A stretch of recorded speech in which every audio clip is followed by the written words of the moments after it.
পকীপথ নিৰ্মাণৰ নামত দুৰ্নীতিৰ অভিযোগ উত্থাপিত হৈছে। প্ৰতি ৩ মাহৰ মূৰে মূৰে মেৰামতিৰ নামত বিয়াগুম দুৰ্নীতিৰ অভিযোগ জনাই লোক নিৰ্মাণ বিভাগৰ একাংশ বিষয়া অভিযন্তা ঠিকাদাৰে মিলি সংঘটিত কৰিছে বিয়াগুম দুৰ্নীতি। এই অভিযোগ উত্থাপন কৰিছে অঞ্চলটোৰ একাংশ ৰাইজে। চৰকাৰে আঁচনি ৰূপায়ণ কৰিছে যদিও আজি পৰ্যন্ত পথছোৱা যাতায়াতৰ বাবে সুচল হৈ নুঠিল।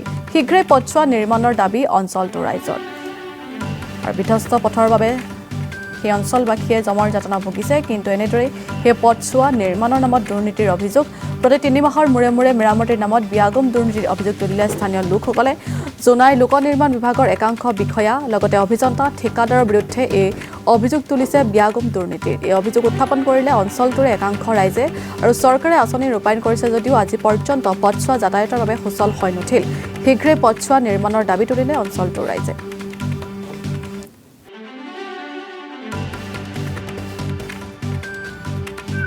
জলম কাৰ্পুন বুলি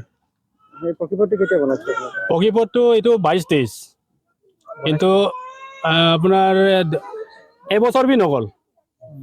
আমি বনাই থাকোঁতে আমি ইঞ্জিনিয়াৰক কমপ্লেইন কৰিছিলোঁ। এইখিনিতে ইঞ্জিনিয়াৰক মই নিজে কৈছিলোঁ ছাৰ এইডোখৰটো বেয়া হৈছে, কামটোতো আপোনালোকৰ ইমূৰৰ পৰা ইমূৰলৈকে বেয়া, এতিয়ালৈ মেটেল চেটেল উঠি গৈছে।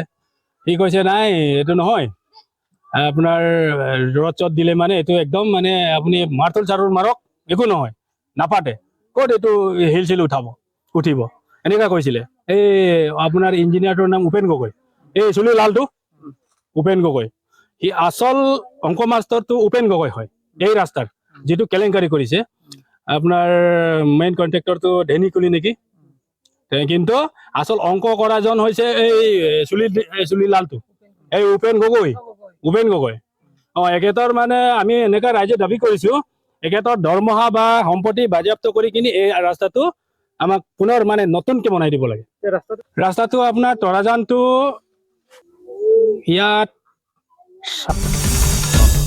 আসাম টক্স আপোচবিহীন অসম কণ্ঠ।